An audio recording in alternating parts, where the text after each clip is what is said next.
নমস্কার, আপনারা দেখছেন জেলার ১ নম্বর online TV channel Birbhum RC TV.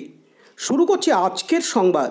বিস্তারিত সংবাদে যাবার আগে দেখে নেব সংবাদ শিরোনাম।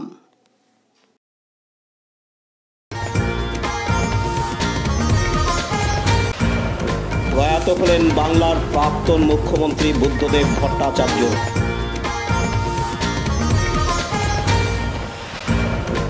ফলপ্রসূ উৎসব পালিত হল শান্তিনিকেতনে।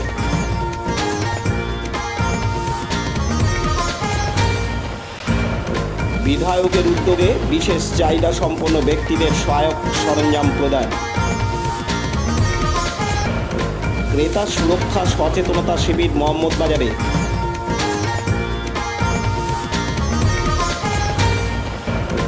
হাজার কণ্ঠে রবীন্দ্রনাথ নিয়ে অনুষ্ঠান বোলপুরে।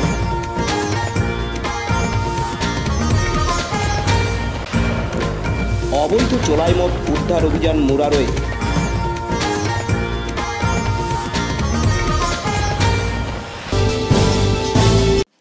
প্রয়াত হলেন পশ্চিমবাংলার প্রাক্তন মুখ্যমন্ত্রী বুদ্ধদেব ভট্টাচার্য। তিনি আজ বৃহস্পতিবার ৮ই আগস্ট প্রয়াত হন। তিনি ছিলেন একজন ভারতীয় কমিউনিস্ট রাজনীতিবিদ এবং ভারতের কমিউনিস্ট পার্টি মার্ক্সবাদী পলিট ব্যুরোর প্রাক্তন সদস্য। ২০০০ সাল থেকে ২০১১ সাল পর্যন্ত তিনি পশ্চিমবঙ্গের ৭ম মুখ্যমন্ত্রী হিসেবে দায়িত্ব পালন করেন। ৫ দশকেরও বেশি রাজনৈতিক কর্মজীবনে তিনি তার শাসনকালে ভারতের কমিউনিস্ট পার্টি মার্ক্সবাদী সিনিয়র নেতাদের একজন হয়ে ওঠেন। তার মৃত্যুতে শোকাহত গোটা রাজ্য।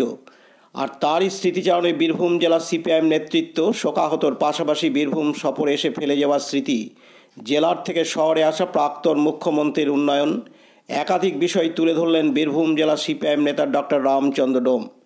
এদিন তিনি আরও জানান, আজকে প্রকৃত অর্থে আমাদের খুবই দুঃখের দিন। শুধু আমাদের পার্টি ভারতের কমিউনিস্ট পার্টি মার্ক্সবাদীর আমরা কর্মী নেতা সংগঠক হিসেবে আমরাই দুঃখিত বেদনা হতো তা নয়, প্রকৃত অর্থে সারা রাজ্যের এবং দেশের যারা প্রকৃত গণতন্ত্রপ্রেমী ধর্মনিরপেক্ষ মানুষ, যারা বিশ্বাস করেন বুদ্ধদেব ভট্টাচার্যের মতো মানুষদের চেনেন, যে একটা বিকল্প দৃষ্টিভঙ্গি রাজনীতি, বিকল্প ব্যক্তিগত জীবনচর্চা, রাজনীতিতে সামাজিক দায়বদ্ধতা, এইসব হচ্ছে বিকল্প। সেই বিকল্পের রাজনীতি করেছেন দীর্ঘ তার তিনবারের মুখ্যমন্ত্রীত্বের যে দায়িত্ব তিনি পালন করেছেন। প্রকৃত অর্থে তো প্রাথমিকভাবে তিনি তো একজন যোগ্য রাজনৈতিক সংগঠক, ভারতের কমিউনিস্ট পার্টি মার্ক্সবাদীর পলিট ব্যুরোর সদস্য ছিলেন। স্বাভাবিকভাবেই তাঁর সেই রাজনৈতিক বিপ্লবী চেতনা এবং মানুষের প্রতি দায়বদ্ধতা, তা নিয়েই রাজনীতি করেছেন এবং প্রশাসনিক কাজ পরিচালনা করেছেন। এটা ঠিক যে তাঁর মুখ্যমন্ত্রীত্বের শেষ পর্যায়ে তো খুবই আমাদের বিপর্যয়ের মধ্যে গেছে। তাকে একটা ধ্বংসাত্মক রাজনীতি, বিরোধী রাজনীতি সামনাসামনি হতে হয়েছে এবং আপাত দৃশ্যে তাকে যেন অপরাধের কাঠগড়ায় দাঁড় করানো হয়েছে। কিন্তু আজকে সেটা প্রতিষ্ঠিত যে তিনি তাঁর যে মতাদর্শ, আদর্শ থেকে কখনো বিচ্যুত হননি।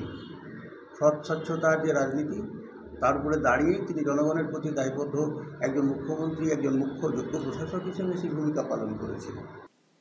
পাশাপাশি প্রদেশ কংগ্রেস নেতা মিল্টন রশিদ বলেন,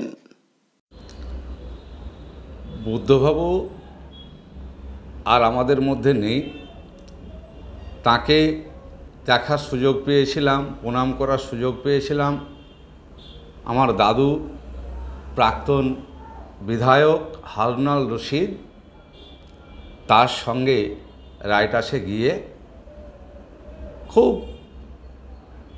ছাত্র অবস্থায় তাকে দেখেছি।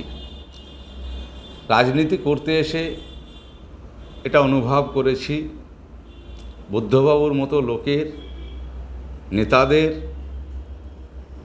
সমাজের প্রয়োজন ছিল এবং আছে। তাদেরকে দেখে শুধু সেই পার্টির বলে নয়, সব পার্টির এই জাতীয় বলিষ্ঠ নেতাদের দেখে আমরা যারা রাজনৈতিক কর্মী আছি আমাদের অনেক কিছু শিখেছি এবং আরও শেখার আছে।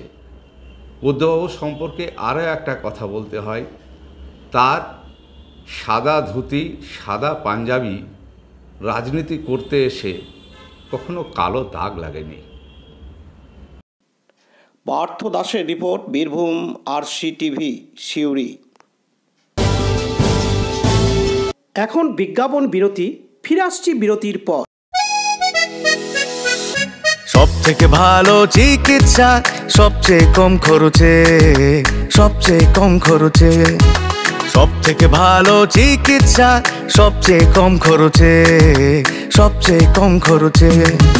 বিশ্বমানের স্বাস্থ্য পরিষেবা মিলবে দিনে রাতে, বিশ্বমানের স্বাস্থ্য পরিষেবা মিলবে দিনে রাতে। মনি মহেশ হসপিটাল, মনি মহেশ হসপিটাল, মনি মহেশ হসপিটাল, মনি মহেশ হসপিটাল। মনি মহেশ হসপিটাল, দুবরাজপুর, বীরভূম।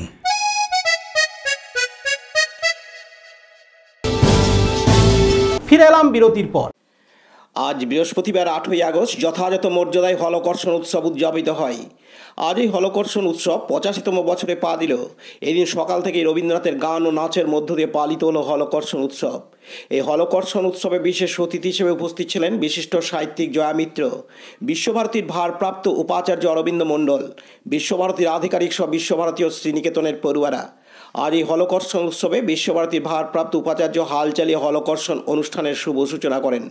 এদিন বিশ্বভারতীর এক পড়ুয়া জানান, এসছি, তারপর এখানে প্রসেশনে নাচ করেছি। ফিরে চল মাটির টানের সাথেই প্রসেশনটা হয় সাধারণত। তারপর এমনি অতিথি বরণ, প্রদীপ জ্বালানো এসব কিছু হয়েছে এবং তারপর আমরা মাঠে নাচ নৃত্য প্রদর্শন করেছি। কর্ষণ যেটাকে বলে, দুটো গরু থাকে তাদের দ্বারা কর্ষণ করা হয়। এর মাধ্যমে কালকে যেহেতু বৃক্ষরোপণ হয়েছে তার পরের দিন হলো কর্ষণ। হ্যাঁ, একদমই তাই। খুবই ভালো লাগে। আজকে এইবার আমাদের ফাইনাল ইয়ার, যেহেতু আমি 12, তাই খুবই স্মরণীয় এইটা একটা আমাদের কাছে। আমার নাম সঞ্জনা রায়। পাশাপাশি দিন বিশ্বভারতীর ভারপ্রাপ্ত উপাচার্য অরবিন্দ মণ্ডল তার বক্তব্যে বলেন, আমরা প্রতি বছরের ন্যায় হলকর্ষণ উৎসব পালন করছি চিরাচরিত প্রথা। কিন্তু এই হলকর্ষণ উৎসবের তাৎপর্য হলো গুরুদেবের কথাকে, যে আমাদের যে পল্লী এবং পল্লীবাসী এবং তাদের যে প্রধান জীবিকা, তাদের সঙ্গে সকল মানুষের সংযোগ ঘটায়। তাই আজকে হয়তো এই অনুষ্ঠানটি একটি প্রতীকী, কিন্তু এই অনুষ্ঠানের মাধ্যমে আমরা মানুষকে এইটুকু স্মরণ করিয়ে দিতে পারি, বোঝাতে পারি যে এই আমাদের দেশে, যে দেশ কৃষি নির্ভর দেশ, সেই দেশে কৃষিই হচ্ছে শেকড়। কৃষিকে আমরা ভুলে গেলে থাকতে পারব না। গুরুদেব শিলাইদহে জমিদারের কাজ পরিচালনা করবার সময় তিনি যখন প্রজাদের দুঃখ দুর্দশা দেখলেন, তিনি অনুভব করেছিলেন যে দেশ কৃষি নির্ভর দেশ। তো প্রজাদের যদি দুঃখ কষ্ট দূর করতে হয়, প্রজাদেরকে যদি সুখে রাখতে হয়, শান্তিতে রাখতে হয়, তাহলে কৃষির উন্নতি সাধন ছাড়া অন্য কোনো উপায় নেই। তাই তিনি মনে করতেন যে শুধুমাত্র কৃষকরাই কৃষিকার্যে হাত লাগাবে, এগিয়ে আসবে, তা দিয়ে হবে না। কাজী আমিরুল ইসলামের রিপোর্ট, বীরভূম RCTV, শান্তিনিকেতন। এখন বিজ্ঞাপন বিরতি, ফিরে আসছি বিরতির পর।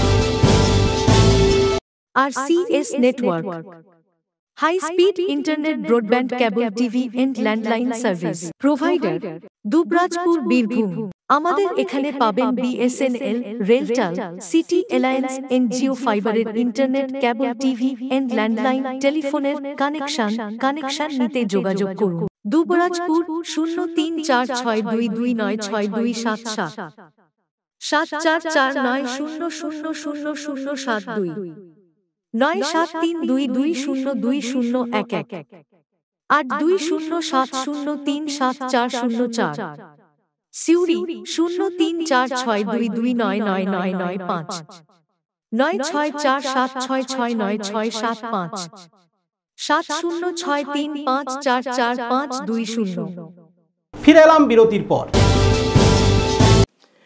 গতকাল বুধবার 7ই আগস্ট দুবরাজপুর বিধানসভার বিধায়ক অনুপ কুমার সাহার উপস্থিতিতে বিধায়ক কার্যালয়ের পার্শ্ববর্তী এলাকার মাঠে ভারত সরকারের সামাজিক ন্যায় বিচার ও ক্ষমতায়ন দপ্তরের সহযোগিতায় বীরভূম জেলার দুবরাজপুর বিধানসভার বিধায়ক অনুপ কুমার সাহার উদ্যোগে দুবরাজপুর বিধানসভার খয়রাসোল এলাকার বিশেষভাবে সক্ষম ব্যক্তিদের হাতে তুলে দেওয়া হয় সহায়ক সরঞ্জাম।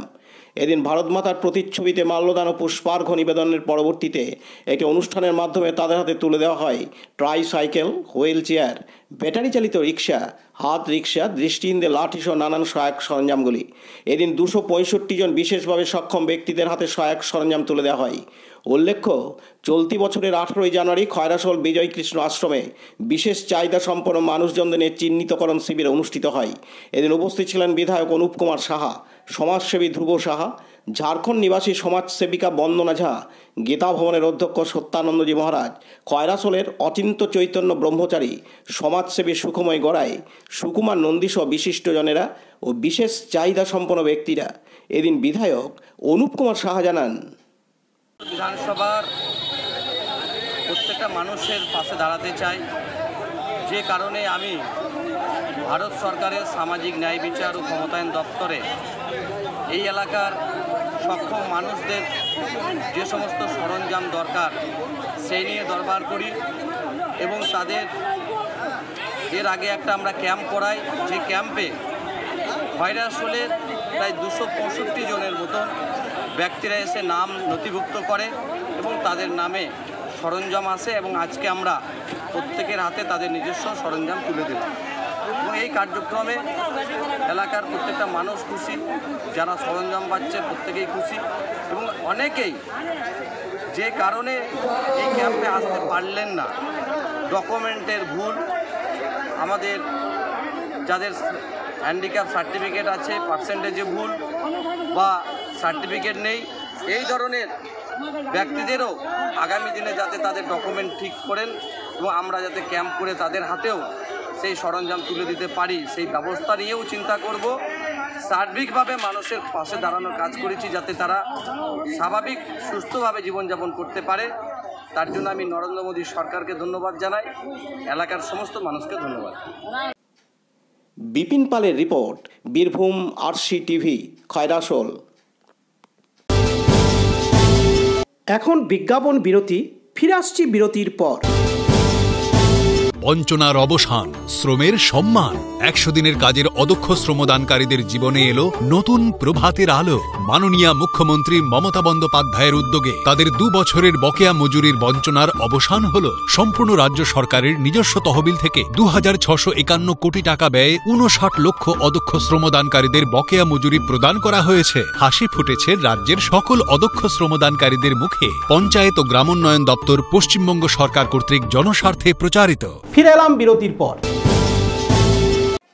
পশ্চিমবঙ্গ ক্রেতা উপভোক্তা বিষয়ক বিভাগের বীরভূম আঞ্চলিক কার্যালয়ের পক্ষ থেকে এবং Suri progressive and minority welfare সোসাইটির উদ্যোগে 2টি পৃথক পৃথক বিদ্যালয়ে ক্রেতা সুরক্ষা সচেতনতা শিবির অনুষ্ঠিত হয়। মোহাম্মদবাজার ব্লকের অন্তর্গত প্যাটেলনগর বালিকা বিদ্যালয় এবং ডাক্তার সুধা কৃষ্ণ উচ্চ বিদ্যালয়ে হওয়া উক্ত শিবিরের বিষয় ছিল দৈনন্দিন জীবনে বিভিন্ন কেনাকাটার সময় সরকারের প্রদত্ত লোগো, ওজন, তৈরির তারিখ, এক্সপায়ারির তারিখ দেখা এবং কেনাকাটার পর বিল বা রসিদ নেওয়া। বাড়িতে গ্যাস দেওয়ার সময় গ্যাসের ওজন অবশ্যই দেখা, যা গ্যাস সিলিন্ডারের গায়েই লেখা থাকে। শিবিরের প্রধান বক্তা ছিলেন কনজিউমার ওয়েলফেয়ার অফিসার অর্ঘ্য মণ্ডল এবং ক্রেতা উপভোক্তা দপ্তরের সচিব মোহাম্মদ রফিক, মাইনরিটি ওয়েলফেয়ার সোসাইটির কর্মী এবং সামাজিক কর্মী মেহের খাতুন সহ বিদ্যালয়ের শিক্ষক শিক্ষিকা এবং পড়ুয়ারা। এদিন ক্রেতা উপভোক্তা দপ্তরের সচিব মোহাম্মদ রফিক জানান, উপভোক্তা বিষয়ক বিভাগের বীরভূম রিজিনাল অফিসের পক্ষ থেকে আজকে প্যাটেলনগর গার্লস স্কুলে এবং মোহাম্মদ বাজারে ডক্টর সুধাচন্দ্র উচ্চ বিদ্যালয়ে দুটি আলাদাভাবে আমরা দুটি ক্রেতা উপভোক্তা বিষয়ক সচেতনতা শিবির আয়োজন করি। আমাদের এই বিষয়ে দৈনন্দিন জীবনে যে সমস্ত কেনাকাটা হয় সেগুলো সম্বন্ধে প্রত্যেকটা স্টুডেন্টকে বোঝানো হয়। সঙ্গে টিচাররা ছিলেন, টিচাররাও শুনলেন এবং বিভিন্ন প্রশ্ন উত্তরের মাধ্যমে প্রোগ্রামটি হয়। আমার সঙ্গে ছিলেন ক্রেতা উপভোক্তা বিষয়ক বিভাগের অর্ঘ্য মণ্ডল, উনি CWO, এবং আমি মাইনরিটি ওয়েলফেয়ার সোসাইটির পক্ষ থেকে আমি মোহাম্মদ রফিক। নমস্কার।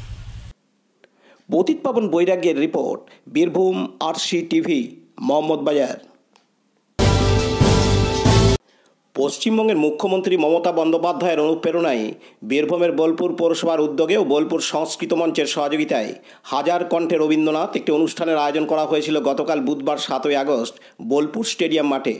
উক্ত অনুষ্ঠানে উপস্থিত ছিলেন বোলপুরের বিধায়ক তথা রাজ্যের মন্ত্রী চন্দ্রনাথ সিনহা, রবীন্দ্র পরিবারের সদস্য সুপ্রিয় ঠাকুর, বিশ্বভারতীর ভারপ্রাপ্ত উপাচার্য অরবিন্দ মণ্ডল, লাভপুরের বিধায়ক অভিজিৎ সিনহা, সিউড়ির বিধায়ক বিকাশ রায়চৌধুরী, বোলপুর পৌরসভার চেয়ারম্যান পর্ণা ঘোষ, বোলপুর পৌরসভার বিভিন্ন ওয়ার্ডের কাউন্সিলররা। এই অনুষ্ঠানে রবীন্দ্র নৃত্য, রবীন্দ্র নাটক, রবীন্দ্রসঙ্গীত আয়োজন করা হয়। এছাড়াও এদিন এই অনুষ্ঠানে বোলপুরের অসংখ্য রবীন্দ্রপ্রেমী মানুষজন উপস্থিত ছিলেন। এদিন বিশ্বভারতীর ভারপ্রাপ্ত উপাচার্য অরবিন্দ মণ্ডল জানান, কবি প্রয়াণ দিবস। এই কবির প্রয়াণ দিবসে বিশ্বভারতীর বিগত বছরের ন্যায় এবছরও তার যে নিজস্ব কর্মসূচি সেটা রেখেছে এবং আজকের দিনে আমরা ভোর 5টা থেকে যে বৈতালিক, সেই বৈতালিক দিয়ে আমাদের অনুষ্ঠান শুরু করেছি। 7টার সময় একটা বিশেষ মন্দির হয়েছে। মন্দির হওয়ার পর আমরা উত্তরায়ণে গিয়ে কবিকে শ্রদ্ধা জানিয়েছি ফুল দিয়ে। এরপর আমাদের বিকেলবেলাতে বৃক্ষরোপণ আছে, যেটা কবি নিজেই শুরু করেছিলেন 1928 সালে। তো সেইটাকে আমরা এখন এগিয়ে নিয়ে চলেছি এবং এই যে বৃক্ষরোপণের যে কবির যে চিন্তাভাবনা, সেটা আজকের দিনে কতটা প্রাসঙ্গিক সেটা আমরা সকলেই বুঝতে পারছি। ভারত সরকারও একটা প্রকল্প নিয়েছে এবং সেই প্রকল্পটার নাম এক পেড় মা কে নাম। সেখানেও এই আগস্ট, সেপ্টেম্বর, অক্টোবর মাস ধরে বিভিন্ন জায়গাতে গাছ লাগানোর পরিকল্পনা আছে। আমরাও তার মধ্যে সামিল হয়েছি, আমরাও নিশ্চয়ই লাগাবো। তবে আমরা আজকের দিন এই বৃক্ষরোপণ দিয়েই সেটা শুরু করব। তারপরে বিকেলে আমাদের ওই অনুষ্ঠান হওয়ার পর আরেকটা সান্ধ্যকালীন অনুষ্ঠান আছে, এই দিয়ে আজকের অনুষ্ঠান শেষ হবে। কাজী আমিরুল ইসলামের রিপোর্ট, বীরভূম RCTV, বোলপুর। বীরভূমের মোরারই আবগারি দপ্তর এবং মোরারই থানার পুলিশ একসাথে আজ বৃহস্পতিবার 8ই আগস্ট সকাল 8টা থেকে 10টা পর্যন্ত রাজগ্রাম গ্রাম পঞ্চায়েতের অন্তর্গত ডুরিয়া, ঝাড়ুপাড়া, দক্ষিণপাড়া এবং নিচুপাড়া গ্রামে অবৈধ চোলাইমদ অভিযান চালায়। এই অভিযানে উপস্থিত ছিলেন বীরভূম আবগারি দপ্তরের জেলার সুপারিনটেন্ডেন্ট একলব্য চক্রবর্তী এবং Partha Ghosh, deputy excise collector Rampurhat range, deputy excise collector সদর রেঞ্জ। এছাড়াও বীরভূম আবগারি জেলার অন্যান্য সার্কেলের ওসিরা উপস্থিত ছিলেন। জানা যায় এই অবৈধ চোলাইমদ অভিযানে প্রায় 70 লিটার অবৈধ চোলাইমদ এবং 1800 লিটারের উপর চোলাইমদ তৈরির সামগ্রী, ফার্মেন্টেড ওয়াশ, এছাড়াও কয়েকটি অ্যালুমিনিয়াম হাঁড়ি সিজ করা হয়। এই অভিযানে গ্রামের সমস্ত অবৈধ চোলাইমদ কারবারিরা পালিয়ে যায়, তাই কাউকে গ্রেপ্তার করা যায়নি। দীপু মিয়া রিপোর্ট, বীরভূম RCTV, মোরারই। আজকের সংবাদ এই পর্যন্ত। পরবর্তী সংবাদের জন্য চোখ রাখুন বীরভূম RCTVর পর্দায়। নমস্কার।